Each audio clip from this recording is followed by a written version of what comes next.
c'est écrit dans la parole. Moi, je ne suis plus étonné quand les gens abandonnent Dieu, parce que Dieu le dit. Jésus l'a dit. Plusieurs abandonneront la foi. Mes frères, à la fin des temps, l'amour va devenir rare. À la fin des temps, la sainteté va devenir rare. Vivre dans la sainteté va devenir très difficile et je dois vous le dire, mes frères.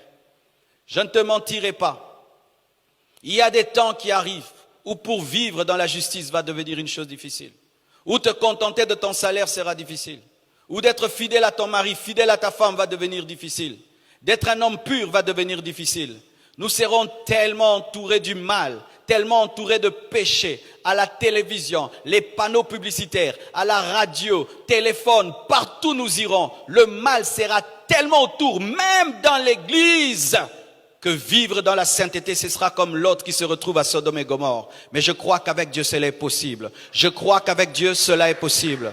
Si l'autre a pu tenir à Sodome et Gomorrhe, tu vas tenir en ce temps difficile. Je répète, si l'autre a pu tenir à Sodome et Gomorrhe, tu vas tenir en ce temps difficile. Et je dis aussi, si Noé s'est différencié au temps où le monde était perverti, tu vas tenir. Nous allons tenir. Nous allons tenir. Mais nous ne sommes pas étonnés lorsqu'il y a l'abomination. Nous ne sommes pas étonnés lorsqu'il y a l'apostasie. Nous ne sommes pas étonnés lorsque nous voyons quelqu'un qui hier a dit être chrétien et aujourd'hui devient sataniste. Ou hier quelqu'un prêchait la sainteté, aujourd'hui il prêche le contraire. Nous ne sommes pas étonnés, mais toi sois différent, sois différent, sois différent, sois différent, sois différent. Et sache qu'il y aura beaucoup de faux prophètes et de faux docteurs. Vous allez remarquer que la Bible ne dit pas